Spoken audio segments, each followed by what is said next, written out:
其實我一路都有個心願啦，想寫一個系列叫成詩隨筆啊。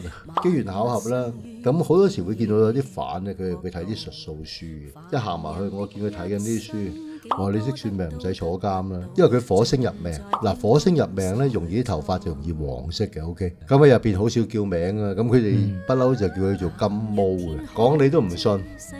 小弟真正坐低啟夢嘅，由個祝融神開始係邊個教我咧？你估下邊個？88年，係後尾直至有一個咧，就真係佢幫我睇八字，佢以為阿 Sir 你好快會唔撈噶啦。我靜心，你都傻嘅，已經考埋升級試，係冇可能唔撈。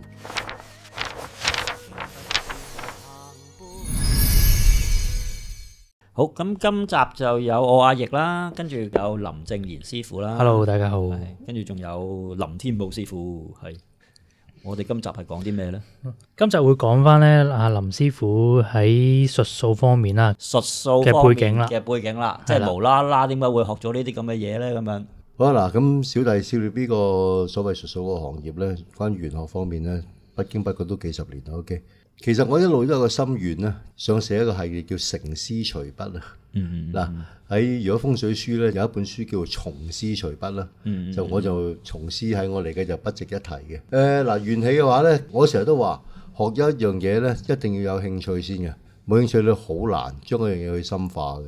咁所以我就天生都對呢樣嘢有興趣嘅啦。你叫我讀書冇咁勤力。咁啊，當時所謂能夠接觸所謂玄學術數嘅話，基本上咧喺我當時嗰個時代係唔興嘅。啲人會中意求神拜佛會多啲嘅，個市場有，但係佢真係做學呢樣嘢嘅唔多，所以咧你又好難揾到個術數班去學呢一樣咁嘅嘢嘅。因為小弟喺81、82年就開始做公務員嘅，咁當時係做懲教署嘅，咁嗰陣時就啱都仲係叫監獄署，咁就當時做個 post 咧就係荔枝角係一個叫收押所嚟嘅，咁即係話好多犯都係未定罪嘅，或者定完罪之後咧，佢哋會上訴嘅，即係佢個罪行咧未決定嘅，未決定係咪真係要坐咁耐嘅。咁其實呢班人咧係一個相當係七上八落嘅當時佢哋嘅心態。因為如果真係為終身監禁，咪終身監禁咯，得個知字 OK。但係可能今日上完堂，聽日就已經可以成為一個自由人嘅咯。咁所以基本上咧，你會見到佢哋係一班忐忑不安嘅人嚟嘅。好啦，咁啊機緣巧合啦，我到今日我都會話，如果嗰樣嘢係你嘅話咧，始終就有啲媒介會帶翻你入去，你會有乜經歷嘅。咁好多時會見到有啲犯咧，佢哋會睇啲術數書嘅。後尾經過有一個叫做飲茶嘅地方啦，咁當時有個犯咧，嗰個犯就係一個商業犯罪嘅一個人嚟嘅。嗰陣時80幾年能夠商業犯罪都係即係啲生意佬啦。OK，咁當時同佢傾下偈，跟住我一行埋去，我見佢睇緊啲書。我話你識算命唔使坐監啦，咁跟住當時係笑佢嘅。點解無啦啦行過要串佢一嘢？人哋即係荔枝角就即係大家俗稱未定罪就拋緊啦咁樣咁但係你行去點解要串佢一嘢咧？唔係咁，當時係人都串噶啦。OK，咁啊喐手喐腳啊，咁嗰陣時都仲有嘅。OK，串你啊真係俾面你先會串下你嘅，即係講幾句咁。係啦，咁當時就揾到，即係貪得意咁講啊啫。當時其實就喺度飲緊茶嘅。佢當時佢話阿 Sir 真係有嘅，真係有嘅。佢亦都佢係一早見到自己有啲關嘅，不過就唔知啲關會係有幾耐嘅啫。OK，咁好啦，跟住我就因為當時係當佢車大炮咁啊，喺度傾下偈啦，聽佢講啲乜啦。當時你會知道佢係唔會講啲廢話去呃我哋嘅，佢得罪你或者頂撞你，其實佢冇益嘅，冇好處嘅，冇好處嘅嘢正常人唔會做嘅。同埋佢基本上嗰個生意佬嚟嘅，生意佬只係話頭醒尾咯。咁後尾期間咧，佢就猛開始佢覺得我有興趣，咁開始講多啲啦。講下嘅話咧，佢就講緊佢當時咧就跟邊個學，咁跟住就開始介紹我去睇啲書。咁當時我實在有興趣嘅，咁啊嘗試真係去揾啲書去睇啦。好啦，唔明嘅就翻去問下佢啦。咁佢當時佢係一個上訴犯嚟嘅，逢親上訴犯咧，起碼喺度當時都要6至8個月先可以排到期上訴噶啦。咁變為咧就係一得閒咪去問下佢咯。咁啊，佢亦都真係會講俾我聽嘅。好勵志啊！呢個古仔係咯，個監獄裏邊揾個犯嚟進修。仲要進修玄學喎。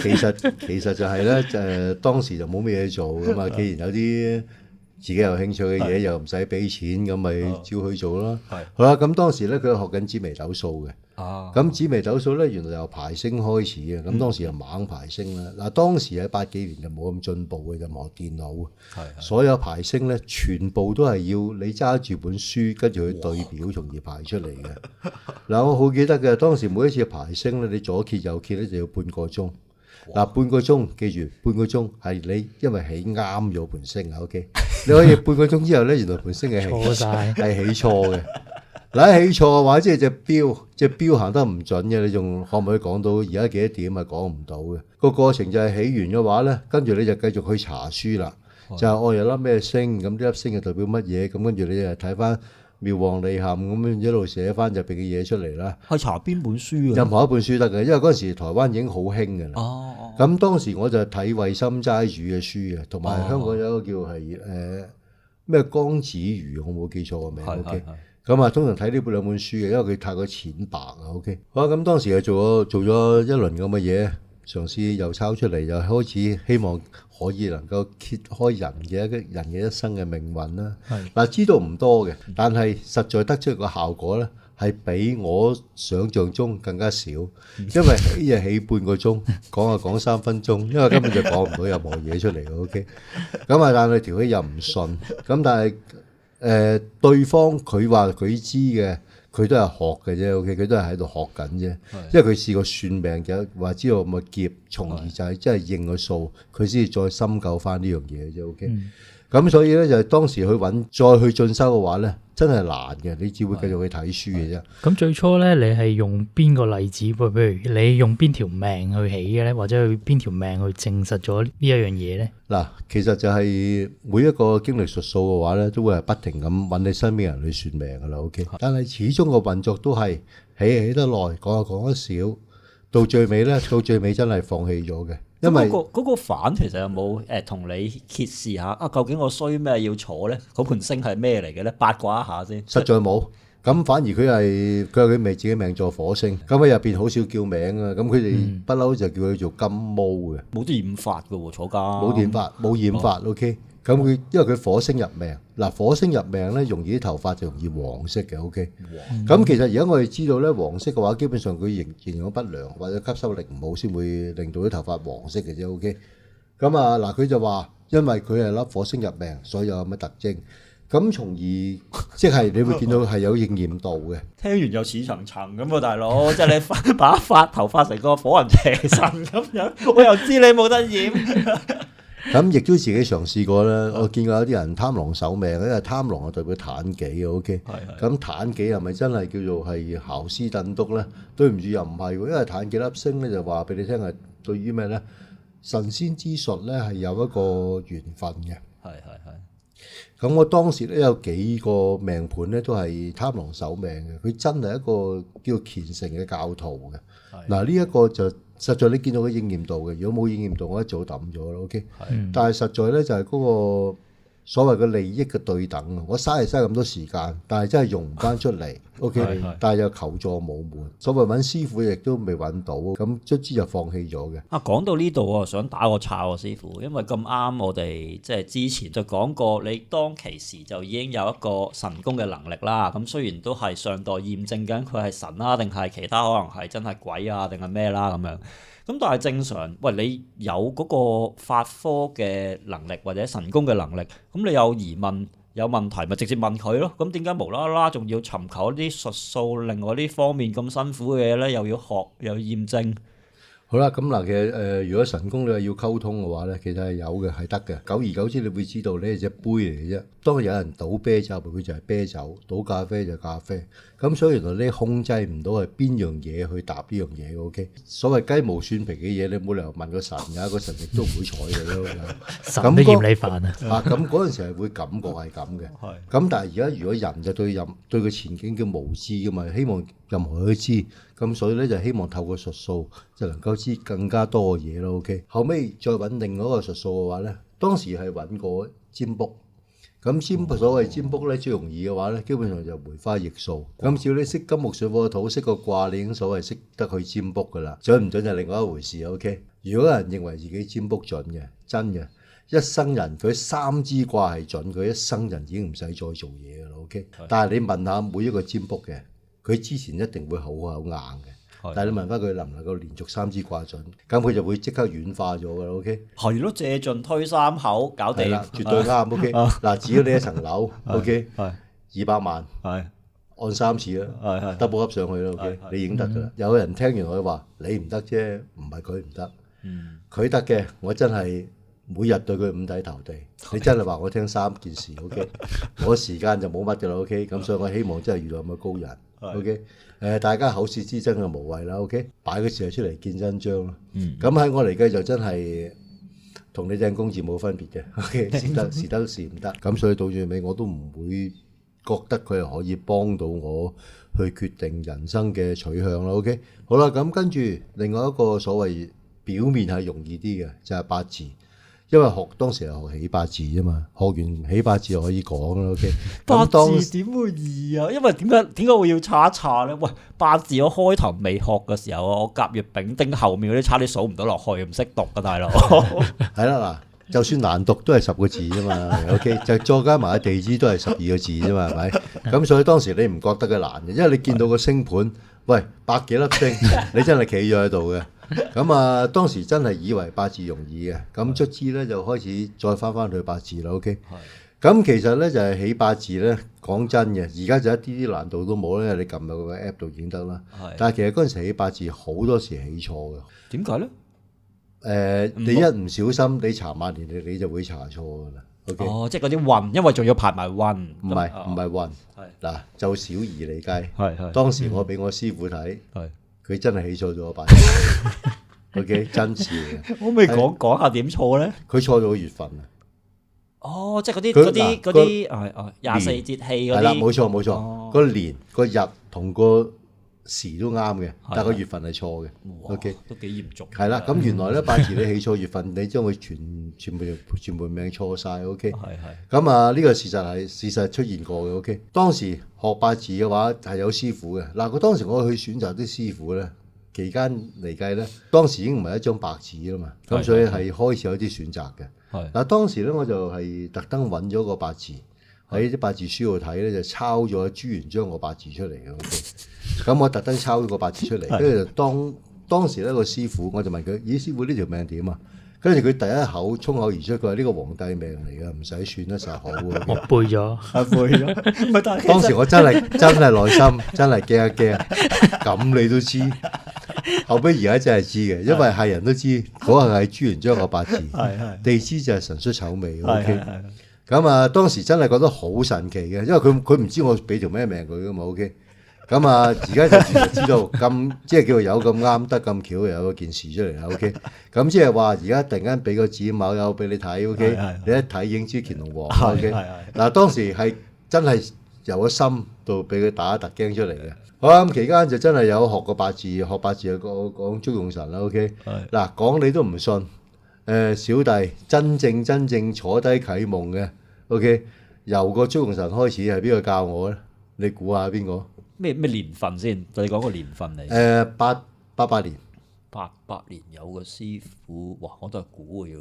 你知唔知有啲咩師傅88年？係咪上電視嗰啲？嗱，今日都係獨當一面嘅師傅。今日仲係獨當一面，姓蘇嘅師傅。OK， 嗱，蘇乜乜啊？你自己諗啦。OK， 蘇少少。係好。嗱，咁當時就係我真係跟佢學嘅。當時有88年啊，係500蚊4堂，500蚊4堂嘅，500蚊4堂。OK， 88年嘅平均一個打工仔人工係幾多？我都係4000蚊左右嘅，嗰陣時公務員4000蚊左右。哇，1/8人工嚟㗎。係啊，咁當時咧就有另外一個佢想學嘅，佢就夾一半落嚟。OK， 就叫我跟呢個師傅學嘅。好啦，咁當時真係跟佢學嘅，咁所以當時佢已經係一個好長頭髮嘅一位人士嚟嘅老友。OK， 嗱邊個我唔開名啦。OK， 咁啊要知嘅自己知啦。咁係啦，咁。佢當時咧就仲未係咁叻嘅，佢仍然都會跟翻啲古書教嘅。OK， 所以我亦都係由古書開始學嘅。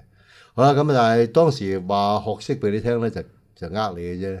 咁啊，但係已經開始所有嘢涉獵咗噶啦。但係因為實在我到今日講，如果你要識或者要精進一樣嘢咧，你真係要用嘅。但係嗰陣時真係冇用冇用嘅，但係希望識嘅啫。好啦，咁係，我想問下係冇用定用唔到咧？點解我會咁問咧？因為我有個經驗，我跟你之前有跟過有位師傅學過嘅，跟住學咗1年左右咯，我又唔知點樣屎忽痕咁啊！一嚟就學八字先喎，我連嗰10隻字都未讀完咁樣。咁跟住咧，我學完1年之後咧，咁你通常都會實踐下噶啦，咁啊開條命出嚟，跟住哇撲！即係撲街啊！忍唔住要講粗口啊！唔好意思啊！即係撲街啦！開完條命出嚟，跟住咦我講唔到嘢喎，發覺佢一路之前堂講到似層層又點樣又神煞又點乜乜七七咁樣，跟住我學1年之後真係忍唔住要講粗口。學完1年之後開人哋條命想實踐下啦，咦口啞啞講唔到嘢喎。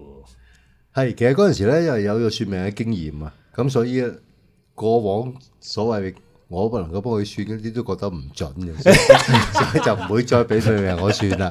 咁所以咧就變為嗰陣時係學咗而丟低咗嘅。OK，明白。好啦，咁啊期間就係因為入邊都幾多人玩所謂術數啊、睇相嗰啲。OK，咁當時如果你係一個職員嘅話，叫親佢睇，佢實會幫你睇嘅。OK，咁有啲就要求換代價，有啲就唔使嘅。OK，咁啊當然有準有唔準啦。喺後尾直至有一個咧就真係佢幫我睇八字。當時佢話俾我聽，佢以為阿 Sir 你遲啲會，你好快會唔撈噶啦。我靜心，你都傻嘅，因為當時我準備已經考埋升級試，係冇可能唔撈，直情覺得係冇可能，你錯梗。嗱當時我冇咁同佢講，因為人要面樹要皮，我又唔係佢又唔係收我錢，咁咪照聽咯。好啦，咁卒之到最尾咧，去到嗰1年真係成事。我真係冇再做，從而 resign 咗出嚟自己搞自己生意。好啦，咁啊喺呢個期間就再諗翻，冇得唔信。咁當時咧亦都係再有翻去紫微嗰度，因為我紫微真正跟嗰個咧係一個當時一個師妹佢嘅師傅啊。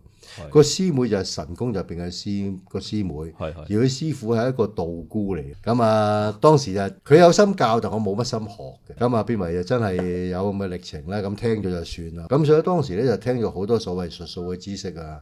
咁當時啊啲筆記啊留低咗啦。咁啊到用真係冇乜點用嘅。好啦，咁啊到出嚟冇做公務員啦，咁你都要去謀生㗎。咁當時就成班。當時就係識嘅人啊，多數係咩咧？啲師兄弟啦。咁神宮師兄弟咧，就一班真係相當有興趣同埋一班有神心嘅人啦。OK，喺佢身邊亦都係咁嘅人嚟嘅。嗱咁當時咧就好興一樣嘢咧，就係一啲台灣嘅佛具嘅。台灣佛具當時係好靚嘅，包括你而家有機會睇嘅話咧，佢所有由瓷啊、瓦啊供奉嘅物件咧變晒係銅啊。咁啲神像咧有啲瓷像啊變為鎏金像，全套嘢係金碧輝煌嘅。咁當時咧就係同埋成班都係涉獵緊神功啊，就覺得以為呢個真係有市場啊。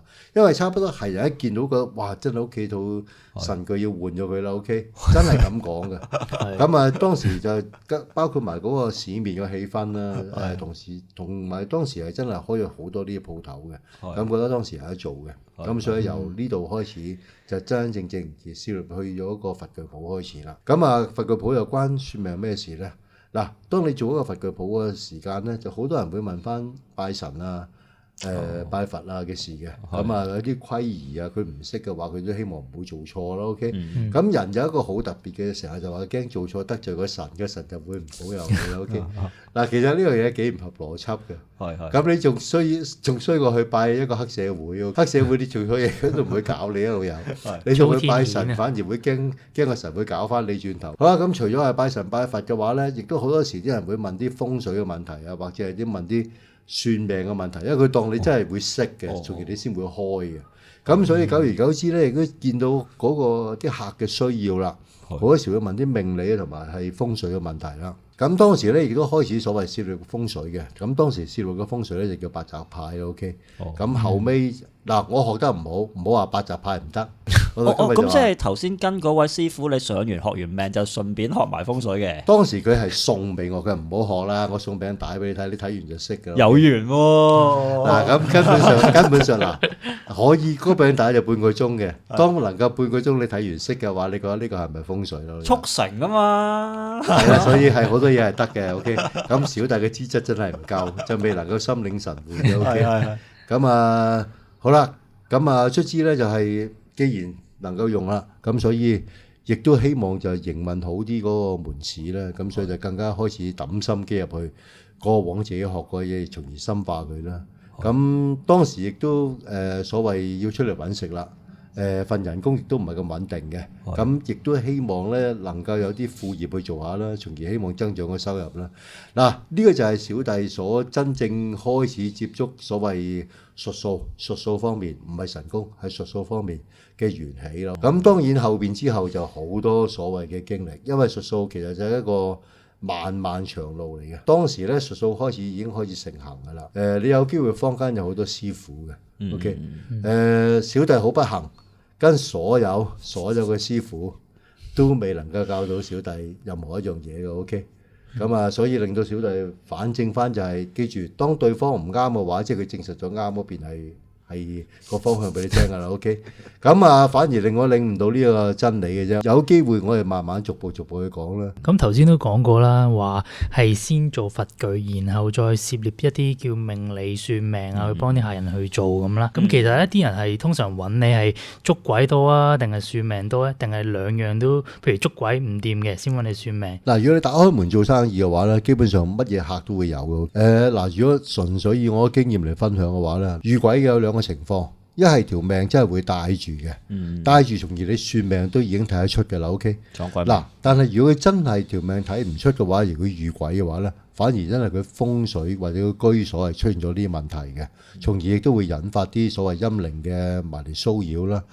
兩個情況都會有嘅，但係就如果你明白咗嗰個明確嘅軌跡，佢係一個真係精神有事啊，情緒有事啊，定係真係遇鬼咧？你有機會分辨到出嚟嘅。但係真係會有人，因為喺我嘅概念上面，佛具鋪就係我屋企個佛，想買個佛擺喺度就去啫。咁我唔會撞鬼入個佛具鋪㗎，係嘛？係啦，咁所以當時咧，我都話，當時我能夠收到嘅感應啊，或者令到我個身體有變化，係神定係鬼，我自己都唔知㗎，我一路都唔知嘅。呢樣嘢纏繞咗我10年嘅。起碼10年，即係就喺嗰10年嘅經歷裏面，係啦，冇錯都會講到。我到今日我喺嗰10年我完全唔知嘅，唔知。所以我喺期間嗰10年咧，其實我做到好多測試嘅。咁亦都有人同我講，你去到驅邪，你能夠驅邪，咪即係話係神咯。其實唔係嘅，喺我自己亦都可以認為我一個更加強嘅鬼啫嘛，即係鬼咬鬼，係啦，明唔明啊？金寶嘅鬼咬鬼係啦，洪金寶嘅鬼打鬼，鬼打鬼係。嗱，鬼打鬼咧，亦都呢套有機會你喺 YouTube 睇到咧。佢如果講係請神嘅，OK。嗱，同埋有一套係幾好睇，關於請神嘅就係阿汪宇拍嘅神打 ，OK。呢套未睇過，呢套有聽過但係未睇過。係相當好睇嘅呢套，咁啊。汪宇係一個幾可惜嘅人嚟 ，OK，咁啊後尾因為食咗白粉，咁因為佢食白粉嗰陣時咧，啱我喺荔枝角見到佢嘅，咁當時我僆仔睇佢嗰陣時，佢係一個明星，到後尾我真正遇到佢一個囚犯 ，OK， 咁係咪日日烏眉咁樣咧？到時佢唔係，佢入到嚟其實啲人已經開始甩嘅啦，啲人因為冇得食，咁啊自然甩嘅啦，佢需要個時間去復原咯 ，OK，咁其實你會見到當時係一個真係一個明星，當時我認識佢嗰時係好紅嘅 ，OK，咁啊每次見佢都戴一副太陽眼鏡，後尾喺荔枝角見佢咧，每次排隊佢必定排最尾，因為佢根本就冇晒體能嘅，你就行都行唔到。呢個係當時見佢一個幾心噏嘅一樣嘢嚟嘅。當時我當然冇話俾佢聽，你後生係個偶像咯 ，OK。因為你最終都即係從事咗，而家正式係從事一啲術數啊、睇風水呢一方面，即係嘅玄學家咁樣啦。咁即係話當時嘅佛具鋪應該去到咁上下營運不能啊，咁你先至會再轉個身去做第二樣嘢嘅。我哋喺嚟緊嘅集數，你慢慢就會揭露下究竟，發生咗咩事，從而令到你正式轉咗入去呢個風水命理呢個行業裏邊咧？我唔使揭露嘅，其實就非常簡單。嗱，其實因為而家一轉咗台灣佛具咧，嗰啲品質太好喎，咁所以啲香爐啊同埋嗰啲供品、嗰啲工具咧係唔會爛嘅，同埋亦都唔會變色嘅，因為佢加咗一浸叫做係山埃啊嗰類嘢喺度啦。OK，咁變為係唔會氧化嘅，咁所以你一路都佢會金碧輝煌，只要你唔拆走佢已經得㗎咯。咁啊變為咧所有嘢由一個消耗品，從而變為一個基本上就唔會爛嘅嘢。咁變為咧後邊就唔需要去補充啦。好啦，咁跟住基本上就個成個市場開始萎縮啦。嗱，萎縮嘅話咧，生意就一定要做噶嘛，係咪？係好啦，咁到最尾咧就係個行頭嘅競爭就導致翻係點咧？所有批發商係用個批發價喺台灣入落嚟，跟住再用翻個批發價，而係喺香港就照賣翻啲貨品出嚟，即係俾佢頂死咗。係啦，咁變為我哋用翻個零售價根本做唔到噶。咁所以你會見到咧，而家全香港得翻幾間，嗰幾間都係咧就係當時嘅批發商嚟嘅嚇，就係咁啦。咁所以呢個行頭萎縮係合理嘅。係，咁可能就我哋喺嚟緊嗰啲集數再聽一聽你嗰個進程係點樣樣啦。係咯，或者啲經歷啦。好啊，好。東方遠古開始的一套，萬物生於天意的國度。